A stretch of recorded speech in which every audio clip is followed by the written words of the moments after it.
Muy buenas a toda la audiencia de puroperiodismo.com desde San José, Costa Rica. Les saluda Edgar Fonseca, editor. Una nueva edición de nuestras conversaciones periódicas con protagonistas del acontecer nacional e internacional.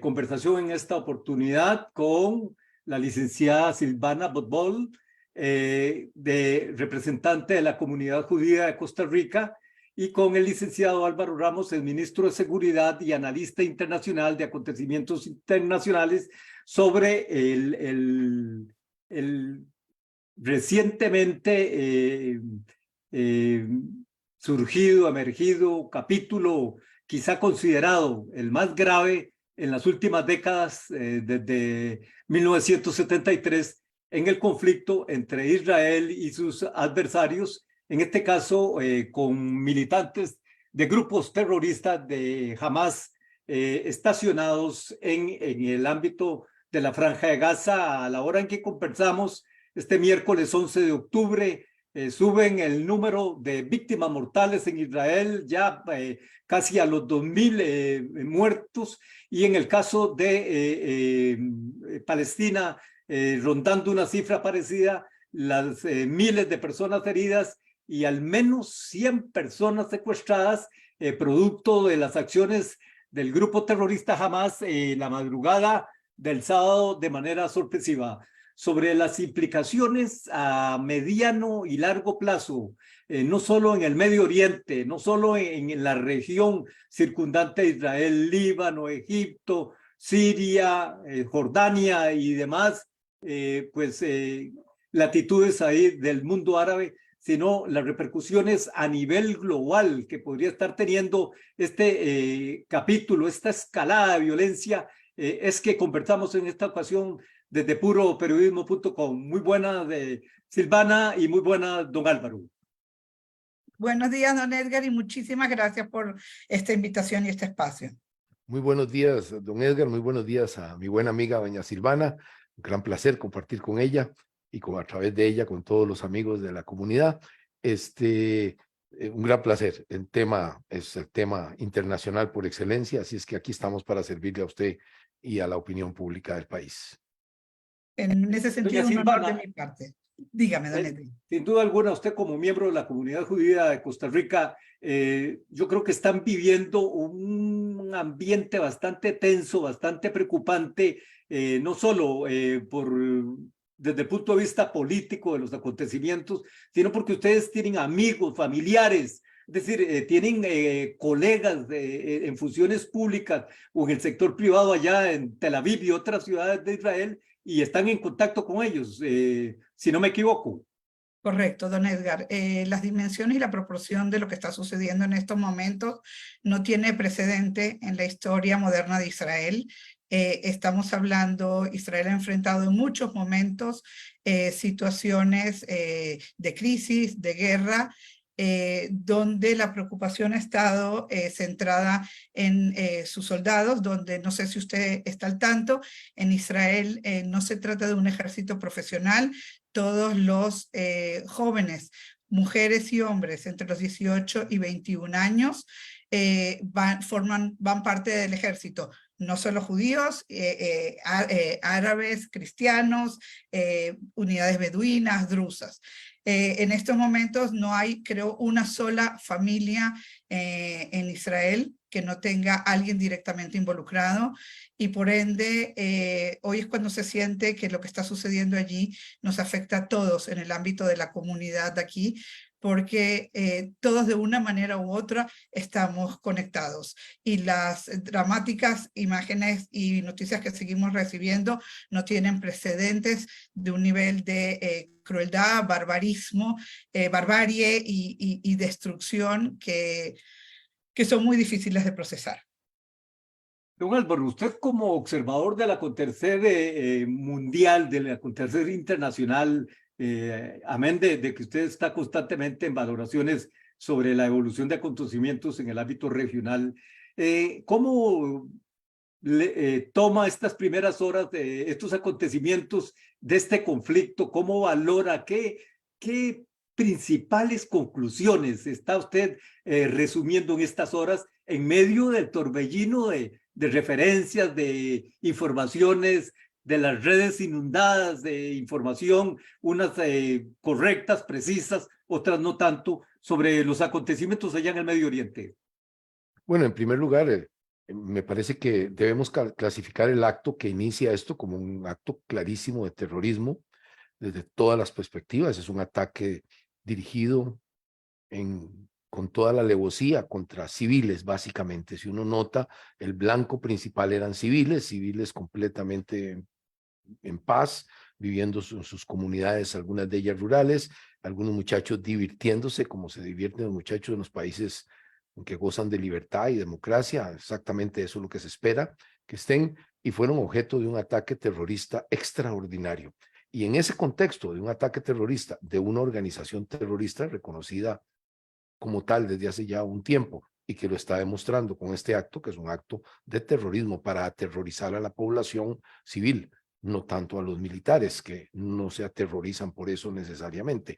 Uno tiene que verlo en el contexto histórico.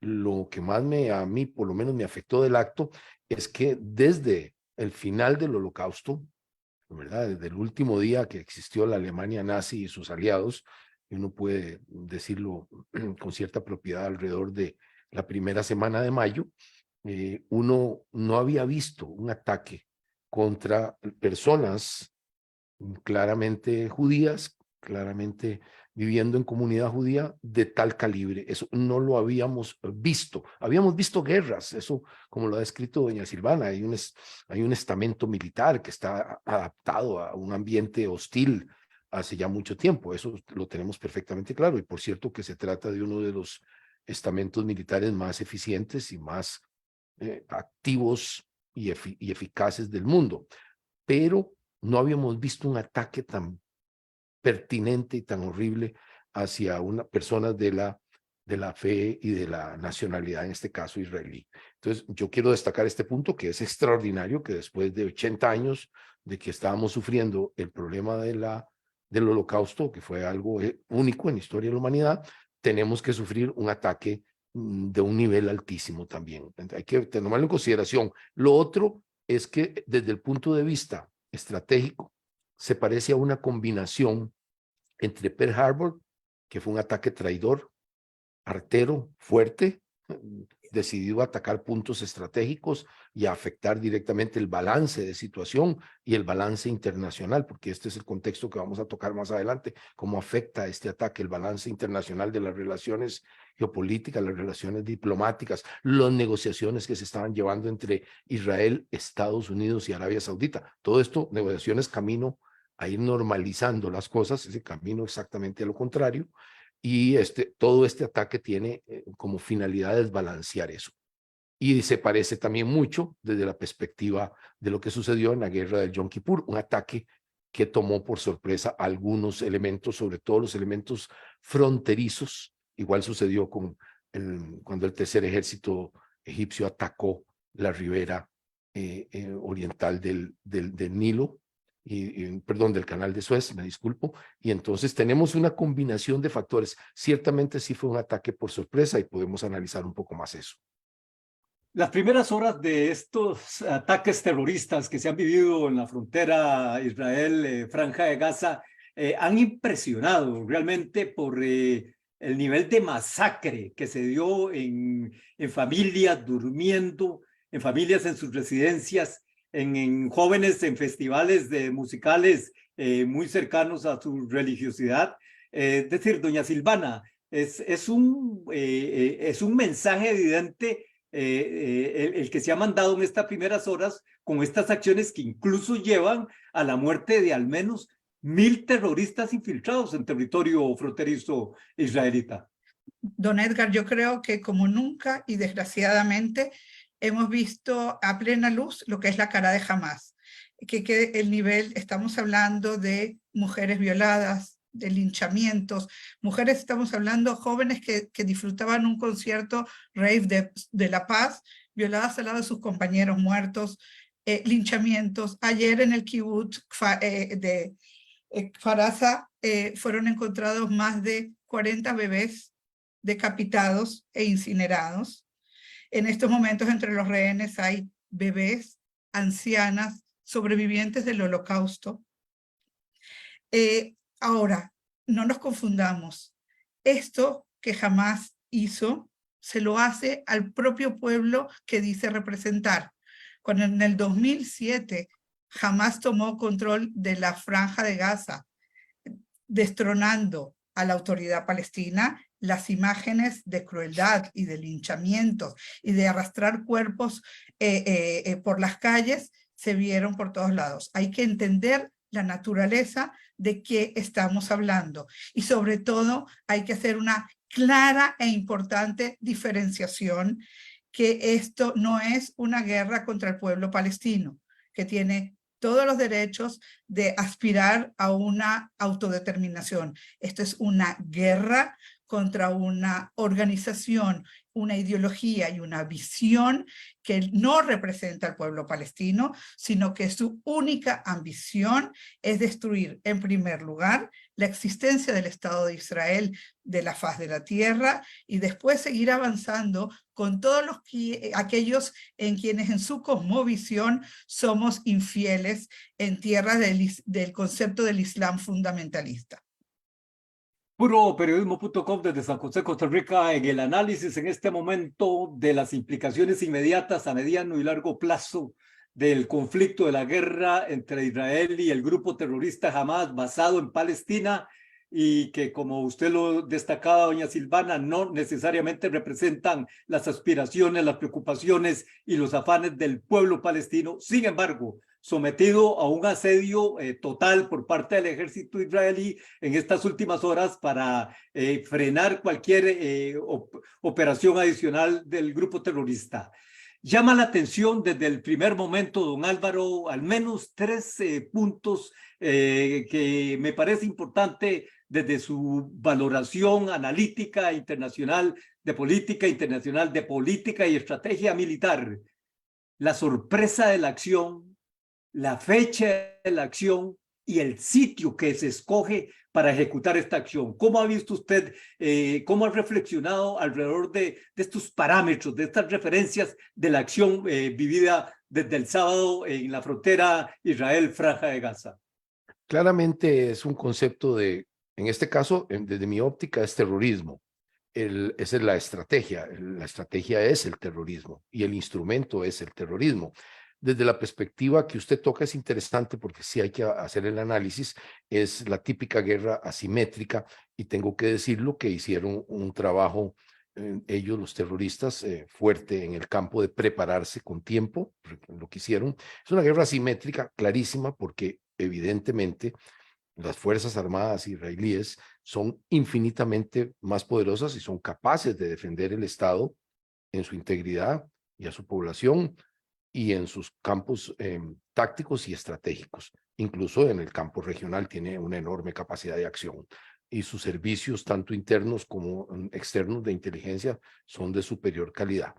La tecnología también, ya es importante, tiene un gran valor en Israel y es uno de los valores agregados de la economía y del desarrollo de Israel. Así que todos estos son conceptos que tomaron en consideración los terroristas y que hicieron exactamente la guerra asimétrica, en la que ya tenemos algunas experiencias.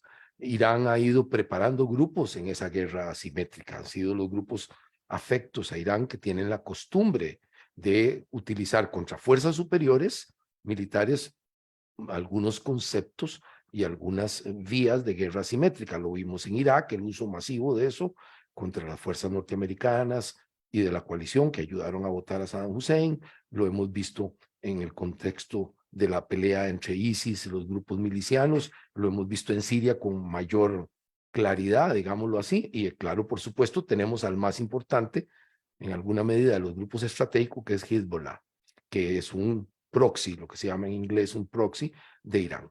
Todos estos grupos son proxies, es cuando Irán no quiere pelear su propia guerra, sobre todo con Israel y con los Estados Unidos, que esa es la realidad, es como es la pelea a través de estos grupos. Y en este caso, en este contexto, lo que llama la atención es la variedad de instrumentos de terror y en algunos casos instrumentos de tecnología cuasi militar que se utilizaron. Por ejemplo, el uso de drones sencillos pero eficaces para suprimir algunas de las unidades de vigilancia tecnológica de Israel. Eso estuvo interesante, se ve que hubo una preparación interesante en ese punto, el uso de varios elementos en el aire, por ejemplo, de paragliders, esos montados como en una especie de paracaídas con un motorcito que permitió a ciertos comandos llegar exactamente a las comunidades civiles. Todo esto nos llamó la atención, el que hubieran podido hacer una operación, aunque modesta, combinada de mar,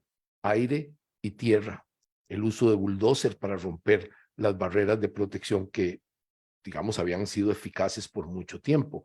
Entonces, es interesante porque los terroristas, evidentemente, debidamente entrenados y debidamente asesorados por militares profesionales, hicieron este trabajo de operaciones combinadas. Lo que llamó la atención más es que pudieran violar los elementos técnicos, los tecnológicos que sí existen a lo largo de ese nivel fronterizo, pero no solo violaron los elementos tecnológicos de Israel, violaron los de Egipto. Estoy seguro que los Estados Unidos en sus servicios más sofisticados, la Central de Inteligencia y la National Security, tiene activos tecnológicos ahí en la zona, no solo ahí en el Gaza, en toda la zona, y no detectaron movimientos de este tipo tan vastos para efectos de una zona tan concentrada. Entonces, nos llama a consideración, y supongo que en Israel esto debe ser a una velocidad extraordinaria la consideración, que tenemos que depender más de muchas cosas, de inteligencia más humana también combinada con inteligencia tecnológica. Definitivamente hay que hacer una readecuación de los temas. Todo este montaje que usted acaba de describir, don Álvaro Ramos, exministro de Seguridad de Costa Rica y analista internacional, vino acompañado, doña Silvana, de las escenas más desgarradoras que uno puede haber visto recientemente, como usted mencionaba, decapitación de menores, de adultos mayores, es decir, un nivel de atrocidad pocas veces visto, de la comunicación de ustedes con Israel, con sus amistades, con sus contactos, es decir, ¿cuál es el nivel en que se sienten ellos de sentimiento, de percepción de lo que ha estado pasando desde el sábado allá en Israel? A ver, don Edgar, definitivamente esto es un terremoto desde todo punto de vista en la historia del Estado de Israel. El nivel de las imágenes, la accesibilidad inmediata. Si nosotros aquí en Costa Rica estábamos recibiendo en tiempo real imágenes de lo que estaba sucediendo, imagínense, tenemos todos los testimonios de gente encerrada en los refugios y hablando con sus familiares en otros lugares del país o en otros lugares del mundo y escuchando a los terroristas tratando de entrar. El hecho de ver imágenes de gente jóvenes, mujeres arrastradas, llevadas. O sea, usted tiene que entender lo que significa en la psiquis de un país el ver a sus civiles vulnerados de esa manera y en un nivel de, porque justamente tal cual como lo explicó don Álvaro, hay que entender cuál es la finalidad del terrorismo, es infundir terror, hacer un uso político del daño que se hace. Entonces, esta gente no escatimó en tomar videos, en transmitirlos. Tenemos el caso de una señora que fue asesinada en uno de los kibutzim, filmado, y su nieta se enteró porque los terroristas postearon el video de la decapitación en el Facebook de su nieta. Estamos hablando historias como esta, le puedo contar miles. Entonces tenemos que entender lo que significa el nivel de, en estos momentos hay un nivel de vulnerabilidad muy alto en lo emocional. Por otro lado, creo que hay pocos países en el mundo con un nivel de resiliencia como el israelí. Tiene a todo un país movilizado, apoyándose a unos a otros, que vienen de un momento interno muy conflictivo, unidos en estos momentos como una sola unidad, apoyando a sus soldados, abriendo sus casas para recibir refugiados, un movimiento de una solidaridad y de apoyo mutuo que usted no tiene idea, don Edgar, las dimensiones de lo que estamos hablando. Bueno, estamos hablando de que en cuestión de 48 horas Israel tenía movilizados 300.000 reservistas en una demostración de lo que implica una movilización militar paralela al acontecimiento oficial ejecutivo que se estaba desplegando por parte del Ministerio de Defensa. Pero, don Álvaro, en el análisis que usted hacía, a mí me llama la atención, es decir, el énfasis que puso en la preparación que tuvieron los grupos terroristas a lo largo del camino, semanas, meses, quizá años, desde que se fraguó este plan de ataque cercano a la fecha de los 50 años, del 50 aniversario de la guerra del Yom Kippur. Y la pregunta que no cesa de hacerse en el inconsciente uno es, como ciudadano, como periodista, como observador, ¿por qué pudo haberle pasado esto a unas fuerzas de seguridad tan sofisticadas, tan eficaces, tan poderosas como las israelíes? Bueno, en primer lugar, porque tenemos que ver el contexto político de Gaza. La autoridad de facto política en Gaza, en el territorio que es pequeño relativamente, pero densamente poblado, es uno de los territorios más densamente poblados del mundo, junto con Hong Kong y Singapur, pero desde el punto de vista de densidad, me atrevería a decir que es el terreno más sobre el planeta Tierra más concentrado de gente. La autoridad política es Hamas, es decir, son ellos. Entonces, tienen un control sobre la población. Esto explica un poco lo sucedido, que para que Israel, que ya había tenido, digamos, fricciones, que había tenido operaciones dentro de Gaza, que a lo largo de toda la historia, desde la guerra de los 6 días, había sido terreno que se había discutido, se había ocupado, había sido parte de las guerras, la primera, la de los 6 días. Todo esto ha sido un contexto histórico largo, que podríamos relatarlo aquí con detalles si usted quiere. Egipto primero fueron los británicos, primero fueron más allá los turcos otomanos, el imperio otomano, luego los británicos el mandato, y luego los egipcios tenían ahí hasta que lo perdieron en la guerra. Entonces ha sido un terreno muy particular, una parte que políticamente es muy particular. Cuando se empiezan las negociaciones serias entre el Estado de Israel con el apadrinamiento de los Estados Unidos y de toda la comunidad internacional civilizada, diría yo, para que hubiera una negociación propia, para que fuera en su momento, como lo describe doña Silvana, una autonomía y luego en algún momento la gran negociación final, que fuera dando contexto político internacional y apoyo internacional a una negociación final. Gaza se quedó como en un neutro, ¿verdad? Y para peores se vino la división entre los grupos mucho más islamistas, como Hamas, que responde a una filosofía muchísimo más fanática del islamismo, contra un régimen secular como el de la autoridad, aunque tiene sus visos lógicos de religiosidad que son normales en esa región del mundo, no tiene nada especial, pero su contexto político en la autoridad palestina, el antiguo PLO, como lo llamábamos, tiene un contexto secular. Entonces, en ese contexto, Hamas es el que controla a la población y la ha usado muchas veces como un escudo. Lo seguirá usando ahora, lo veremos con toda claridad, porque lo que sigue es muy interesante. Los Estados Unidos y la comunidad europea y en general todos los países que conforman las democracias de carácter occidental en el mundo, aunque algunas no están en Occidente, no importa, entre ellas está Israel, por ejemplo, han apoyado a Israel, consideran esto un ataque, incluyendo el Papa. Para ponerlo, acabo de leer lo que el Papa también se expresó en los mismos términos, que esto consideraba un ataque terrorista, y viene un apoyo masivo hacia Israel, particularmente lo siento de los Estados Unidos y de todo el mundo, pero es muy importante esa alianza, es una alianza única en el mundo, es muy particular. Podríamos hablar en algún momento de esa alianza, este no es el momento, pero está quedando demostrada el apoyo de los Estados Unidos. En ese contexto, tendremos entonces, para mí, mi preocupación es qué va a hacer Hezbollah, si le abre un frente. Ese es el análisis estratégico que sigue. Israel va a controlar, va a hacer un sitio, primero sobre Gaza, hasta doblegar toda la estructura de Hamas. Creo que tiene particularmente creo que lo va a lograr. Va a costar, toma su tiempo, tiene sus daños colaterales que no son agradables en lo más mínimo, en lo más remoto, y podríamos tener actos terroristas en varias partes del mundo como réplica. Eso no lo dudo que podría ser, podría no suceder, se podría circunscribir ahí, pero podría haber uno que otro acto terrorista. Mi preocupación es que va a ser Hezbollah, si va a provocar una guerra un poco más amplia para darle mayor contexto, mayor longitud al conflicto. Esta es la preocupación que tengo desde el punto de vista militar.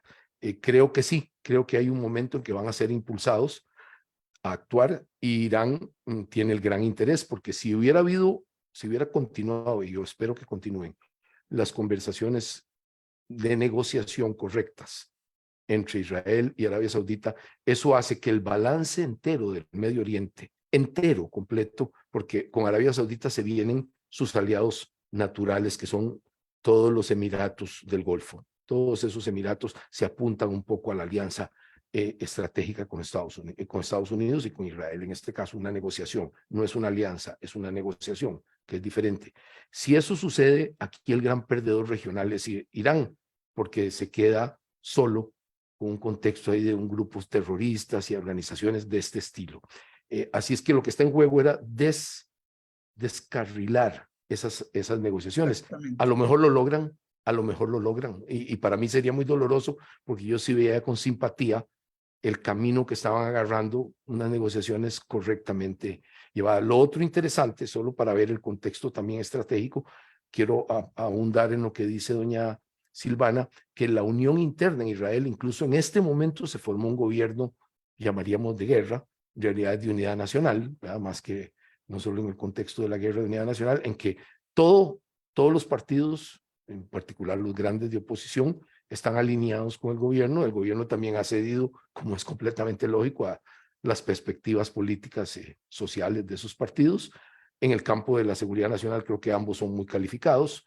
El líder de oposición es muy calificado, es una persona muy calificada en este campo, así que es un agregado correcto, no es simplemente un político, es un experto en la materia. Entonces se unificaron las fuerzas y en el mundo entero yo siento que hay cierto nivel de apoyo masivo hacia lo que le sucedió a Israel. De la respuesta que hagan los militares israelíes y los mínimos daños que se pueda causar a la población civil, vamos a tener un contexto muchísimo más positivo y tal vez dentro de esta enorme, gigantesca desgracia que sucedió, saquemos algo positivo, que es que deje de existir una organización, no diría yo un Estado, ni mucho menos, ni cercano, tipo terrorista y tipo extremista como Hamas. Y tal vez sea su propio entierro. Puroperiodismo.com desde San José, Costa Rica, en el análisis inmediato del conflicto de la guerra entre Israel y el grupo terrorista Hamas a partir de la brutal ofensiva del fin de semana del 7 de octubre en la frontera Israel-Franja de Gaza, con al menos unos 4,000 muertos en ambos bandos hasta el momento, decenas y centenares de heridos, y hay al menos 100 personas secuestradas. Fueron secuestradas y están siendo utilizadas como una coacción por parte de los grupos terroristas frente al Estado de Israel, que se podría estar aproximando, según algunas valoraciones internacionales, hacia una invasión de tierra para la Franja de Gaza en los próximos días. Esto está por verse, pero es algo que se plantea. Doña Silvana, no se esperaba esta acción, a pesar de que Israel, a pesar de que sus ciudadanos conviven con la fragilidad de la paz por las relaciones tan tensas y volátiles con sus vecinos, no se esperaba una acción como esta, de esta magnitud, de este nivel de violencia, de agresividad, de crueldad, así se le puede definir en cuanto a lo ocurrido.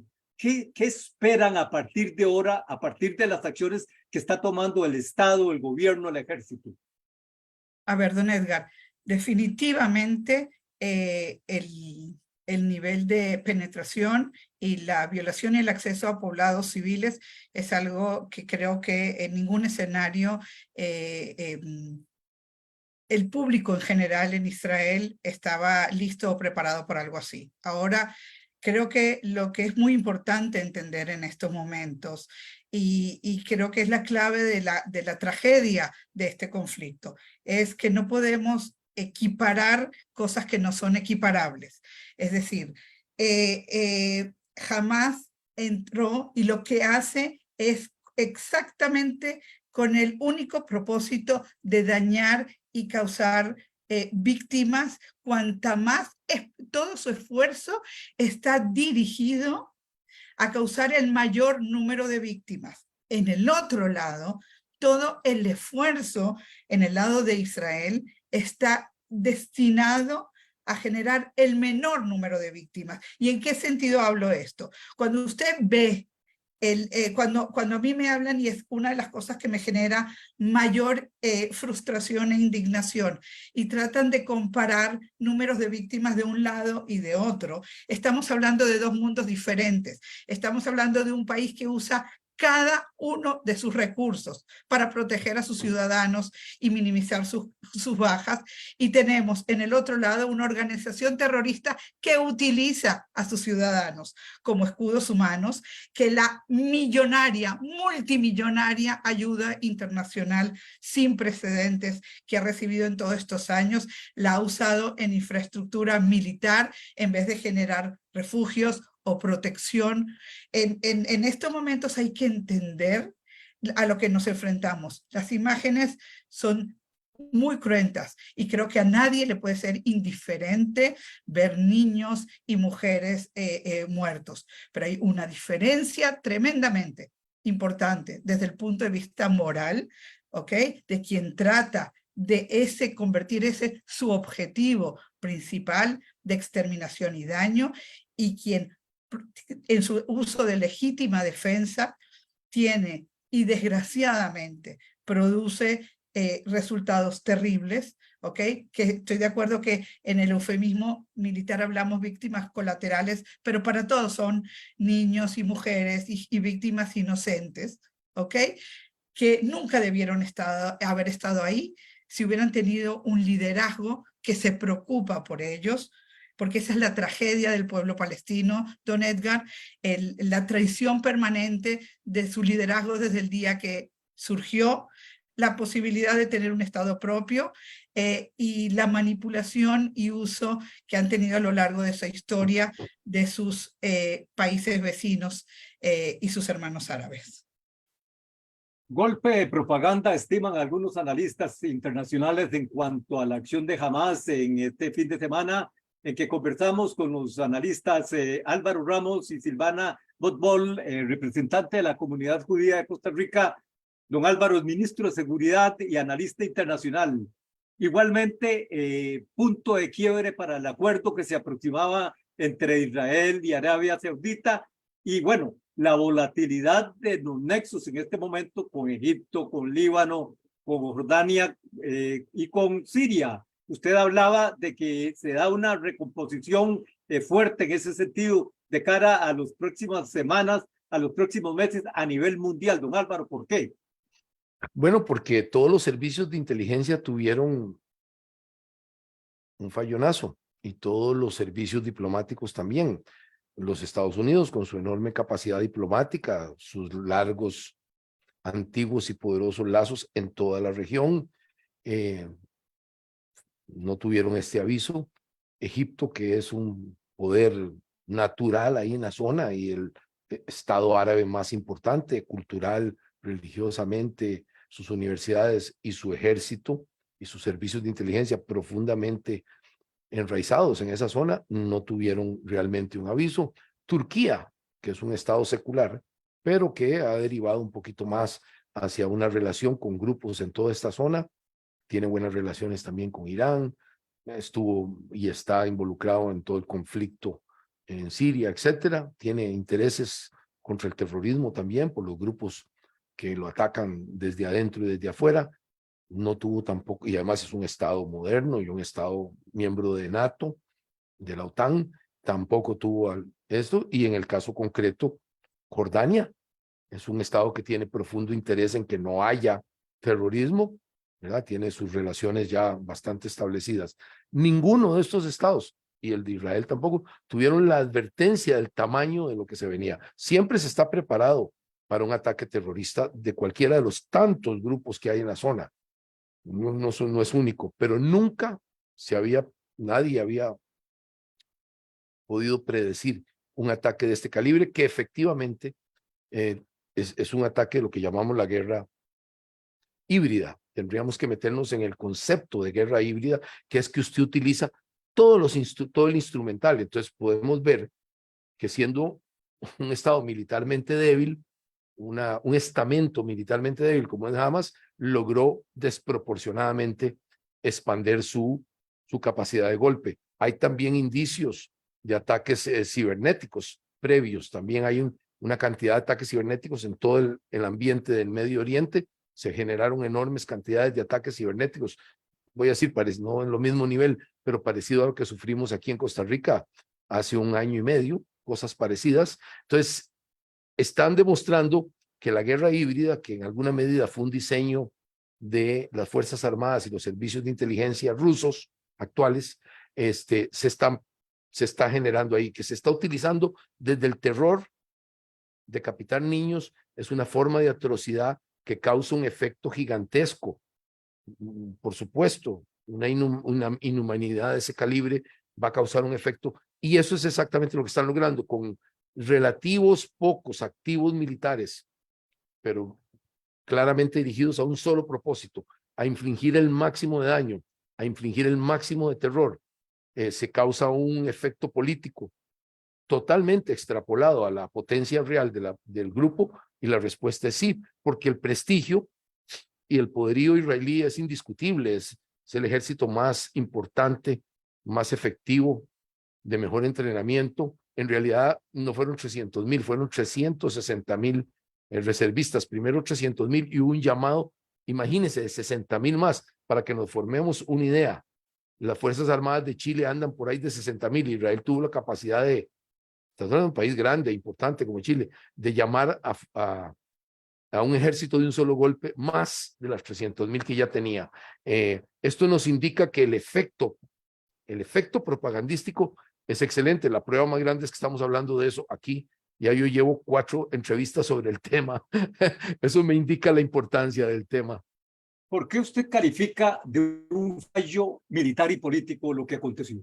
Perdone, no le escuché ¿Por qué usted califica de que hubo un fallo militar y político, diplomático en lo que aconteció?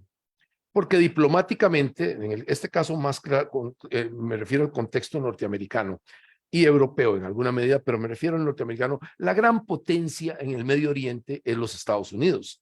Lo ha sido estratégicamente, lo ha sido porque sus grandes activos están ahí, la importancia enorme de la energía que procede del relativamente barata y relativamente fácil de explotar en esa zona del mundo, particularmente la zona del Golfo.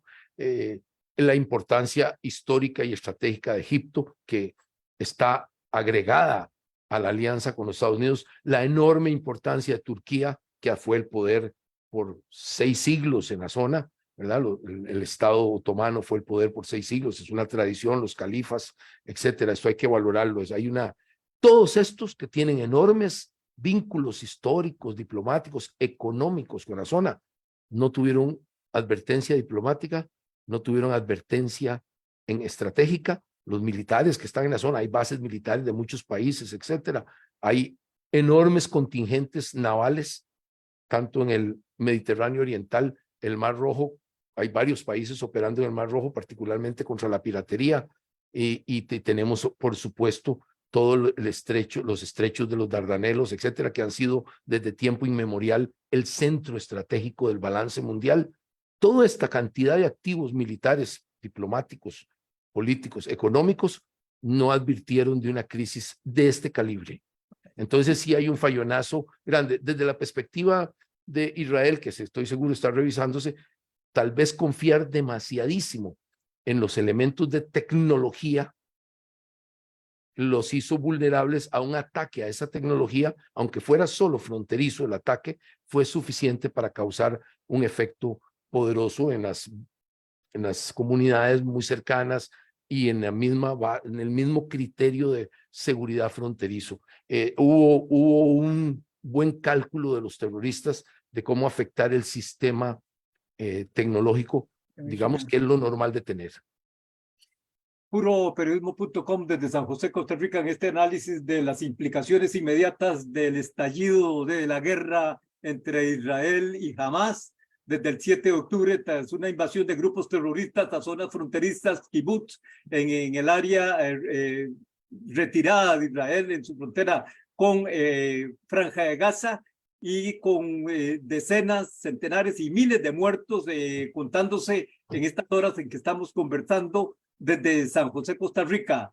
Esto es el inicio, dijo el primer ministro Benjamín Netanyahu, en cuanto a la ofensiva que se está planteando sobre la Franja de Gaza, y advirtió: Gaza no volverá a ser igual.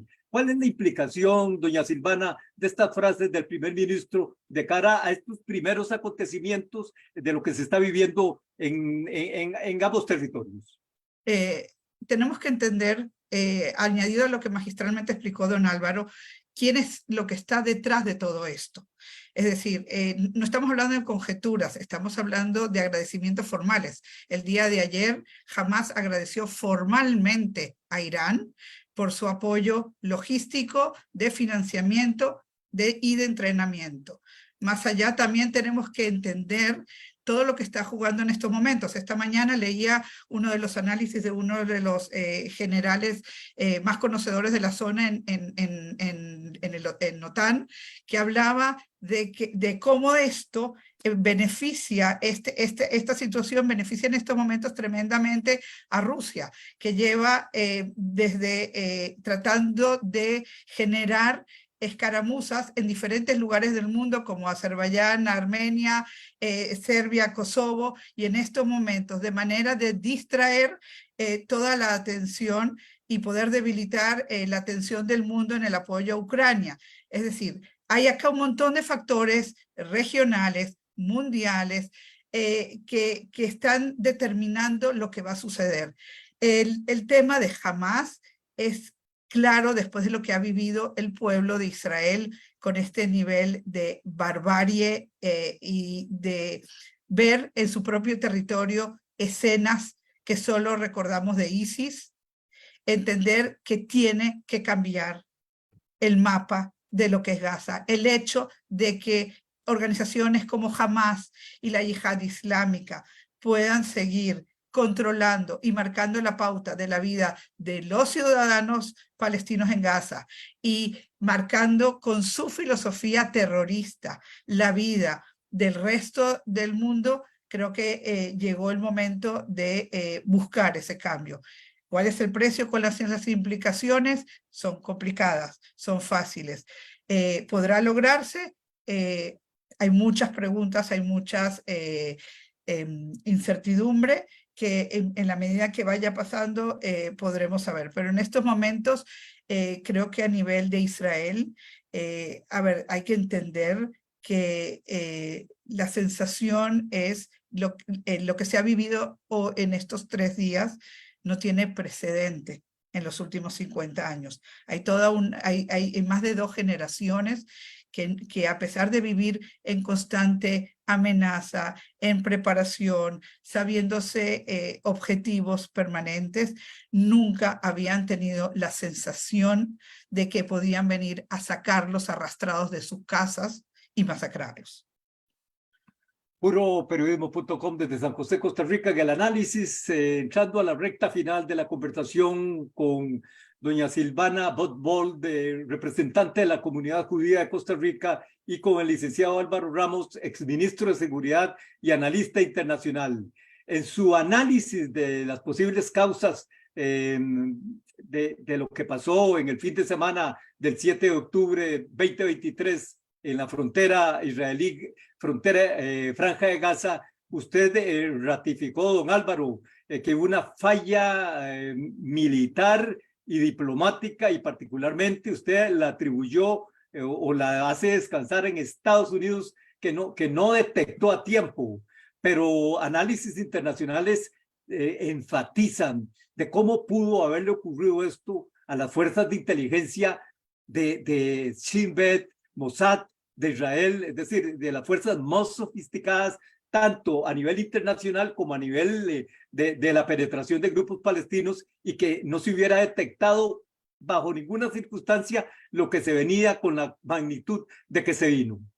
Sí, lo más extraordinario es que ese nivel de armas combinadas, aunque modestas y primitivas desde la perspectiva de la milicia moderna, tiene que haber tenido un nivel de entrenamiento. Uno se explica, no creo que se hayan entrenado en Gaza todo este nivel. Creo que han salido al exterior, los han entrenado en campos en Siria, los han entrenado en campos probablemente de Hezbollah en Líbano, y por supuesto el uso ya de algunos elementos como los drones. Tenemos perfectamente claro que los iraníes tienen una tecnología suficiente. La prueba está que Rusia utiliza los drones iraníes, para poner un ejemplo, para atacar Ucrania. Solo para poner un ejemplo bastante, siguiendo la perspectiva de qué vinculación tiene el grupo que hace eje Irán, Rusia, ese grupo que hace ese eje, que ahorita es un eje importante, estratégico, que tiene que ver con la guerra de Ucrania, porque también Ucrania está en la zona. Es decir, si queramos o no queramos, los intereses del Mar Negro son los intereses de Irán. Es un país que es una de las dos potencias, de las tres potencias importantes del Mar Negro: Rusia, Irán y por supuesto Turquía. Entonces podemos notar que hay un entrenamiento que no se pudo detectar. A mí me parece que eso no sucede espontáneamente. Ese nivel combinado no puede ser espontáneo. Sí se debió haber habido detectado alguno.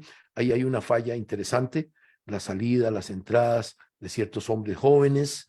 Forzosamente está claro cuál es el nivel de operativo, que es un hombre joven, muy religioso, muy metido en eso. Está clarísimo que tiene que haber por ahí. Luego tenemos que creer firmemente que los 5,000 o más cohetes, misiles, como usted los quiera llamar, no son elementos sofisticados de artillería, son elementos sencillos pero muy eficaces si usted solo está buscando blancos de saturación, sino blancos de precisión, sino blancos de saturación. Léase ciudades llenas de civiles. Usted quiere atacar una ciudad, no necesita lo último armamento, lo contrario, necesita el armamento más simple, pero masivo. Sobre todo porque Israel sí tiene una gran capacidad con el domo de hierro de repeler la mayoría de esos ataques. Entonces, lo que necesitaban ellos era saturación. Aquí me pregunto yo, ¿cómo se construyen más de 5,000 cohetes? Tal vez más, porque el ataque sigue. Entonces, no, tal vez no con la intensidad y la densidad que iniciaron, pero el ataque de esa cohetería sigue. ¿Cómo se hace esa fábrica? ¿A dónde están esas fábricas que requieren un trabajo de precisión, cuando menos un trabajo de precisión, no digo de gran tecnología? Ahí sí me pregunto yo, se debió haber detectado esos calores, esos niveles de tránsito de materiales que solo son los que sirven para hacer cohetes, y sobre todo los combustibles, si son combustibles sólidos o es combustible líquido, para ponerlo en su perspectiva. Este nivel debe haber, todos los servicios, los norteamericanos y los israelíes, debieron haber detectado algo estaba pasando ahí. Se dice que hubo algunas advertencias. No es cierto que no hubo ningunísima advertencia de antiguos militares israelíes, gente que acababa de terminar hace un tiempo, gente de enorme experiencia, ¿verdad? Que estos señores, en su mayoría oficiales de alto rango de coronel para arriba, algunos generales, los israelíes no le dan mucha importancia a esto, le dan más importancia a la eficacia de las cosas, pero gente de este nivel, que en Israel es muy importante, su nivel, advirtieron, que predecían que podían tener que se prepararan, que hubiera alguna gestión de preparación mayor respecto de esto. La realidad es que sí había un nivel de alerta. La alerta no estaba baja. El nivel de intensidad es lo que se perdió. Sí, y sí hay algo que revisar ahí, sin la menor duda, porque no se puede volver a repetir un acto como este. Esto no puede volver a suceder. Hay que ayudar a que eso no suceda, porque el momento en que los terroristas puedan hacer algo así en Gaza, no lo pueden hacer en cualquier parte del mundo, a un nivel de intensidad que no hayamos visto. En este momento llegamos a la parte final de esta conversación que hemos sostenido tanto con la licenciada Silvana Botbol representante de la comunidad judía de Costa Rica, en los análisis de las primeras reflexiones de las reverberaciones iniciales de lo que ha sido el estallido de esta guerra, de este capítulo del conflicto entre Israel y el grupo terrorista Hamas a partir de los ataques del fin de semana del 7 de octubre, coincidiendo con el 50 aniversario de la guerra sorpresiva también del Yom Kippur, de los ataques del Yom Kippur en 1973, y que le costaron la caída a Golda Meir poco tiempo después, a la mítica Golda Meir, a raíz de las implicaciones políticas.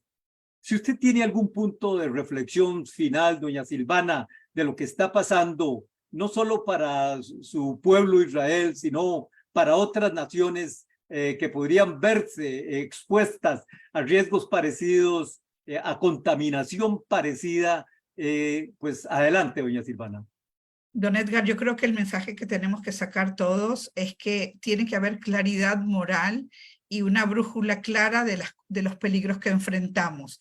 A ver, en estos momentos el primer frente lo está viviendo Israel, pero esto es una amenaza contra el mundo libre y occidental, es una amenaza a los valores, es una amenaza a la democracia.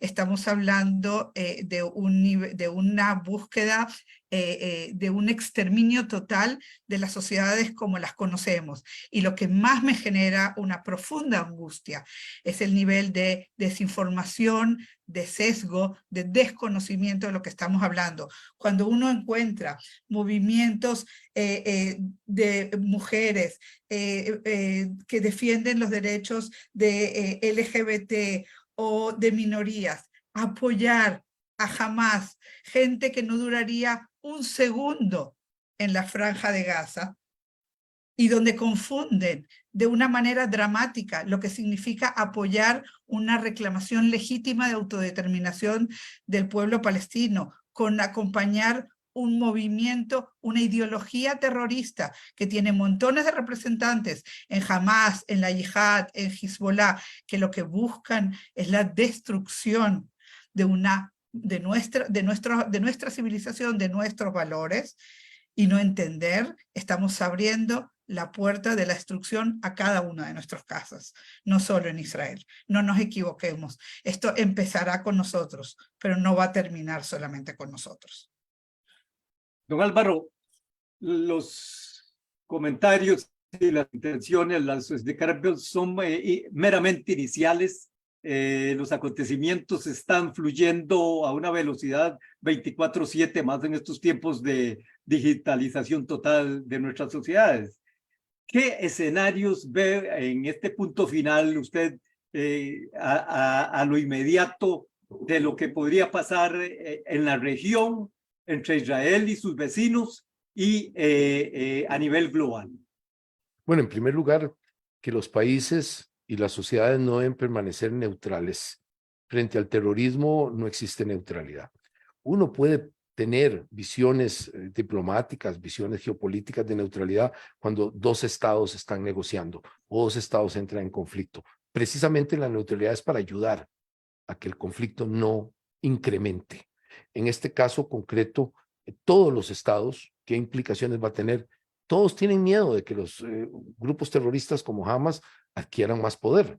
En el fondo, todos desearían que Israel, los estados normales que necesitan sobrevivir, que necesitan el desarrollo, que Israel venciera a Hamas. Tal vez no lo digan públicamente, pero lo desean firmemente porque saben que al final las víctimas siguientes o colaterales, como quiera llamarse, son ellos mismos. Sí, Hamas es enemigo de todos los estados menos de Irán, básicamente, y sus estados acólitos.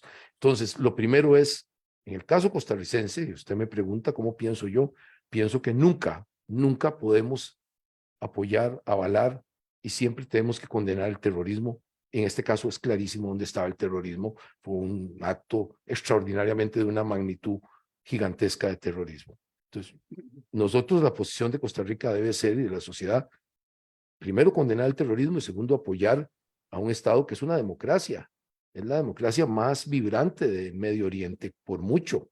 La democracia tiene defectos, como todos los tenemos nosotros en Costa Rica, y ojalá se corrigieran en el futuro cercano, pero es la democracia más vibrante que tiene el Medio Oriente, es donde hay libertades personales, etcétera.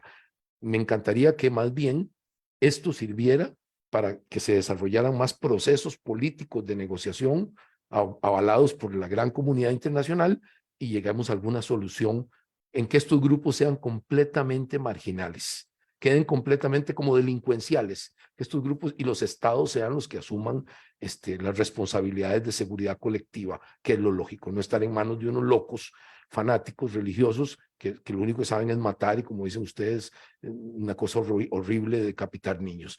En el caso de Costa Rica, me gustaría que fuéramos clarísimos como sociedad. Creo que el gobierno dio una declaración correcta, condenando el terrorismo. Me preocupó muchísimo que en el Congreso una mayoría fue perfectamente clara condenando el acto de terrorismo y no entendí cómo la fracción oficialista, no lo comprendo desde la perspectiva en contradicción con su Cancillería, se negó a condenar el acto terrorista. Esto me dejó desconcertado completamente porque yo considero que ese es un partido de origen electoral, democrático, que tiene unas visiones propias, pero son propias de un electorado democrático. No lo entendí. Entonces, ¿qué veo yo? Que de esto vamos a salir fortalecidos, porque nos indica que no debemos bajar la guardia bajo ninguna circunstancia frente al terrorismo, que más bien debemos juntarnos todos. En este caso, Israel para mí es la primera línea. Efectivamente lo considero en primera línea, como también considero a los Estados Unidos globalmente en primera línea. En el Medio Oriente, sin duda, es Israel, pero globalmente los Estados Unidos también está en primera línea peleando contra los enemigos de la democracia, los enemigos de la libertad, del desarrollo económico. Nosotros tenemos que estar claramente enmarcados en esas alianzas. No debemos perder el norte. Esa es mi apreciación y así debemos actuar, creo yo. Doña Silvana, don Álvaro, muchísimas gracias. Con mucho gusto. Usted, don Edgar, un gusto y un honor, y gracias por el espacio. Llueve fuerte, torrencialmente en la capital de Costa Rica al momento en que estamos conversando, y llueve fuerte también en lo político. En las últimas horas, con contradictorias versiones desde el gobierno en cuanto a su lucha por estabilizar los niveles de seguridad del país, particularmente en cuanto a la lucha contra el narcotráfico, con versiones internacionales que contrastan totalmente con la posición del presidente Rodrigo Chávez en cuanto de que Costa Rica no sale ni un grano de cocaína. En menos de un mes y medio, 2 grandes cargamentos de cocaína decomisados en puertos europeos. De esto y otros temas internacionales y tanto también locales, usted puede estar siguiendo la información inmediata en puroperiodismo.com. Esta conversación estará pronto en nuestro canal YouTube. Ha estado en vivo, Zoom, Facebook Live, y estará en las redes Twitter, Instagram y Thread. Desde San José, Costa Rica, les informó y compartió con ustedes Edgar Fonseca, editor. Nos encontramos en una próxima ocasión. Muchas gracias. Muchas gracias. Muchísimas gracias.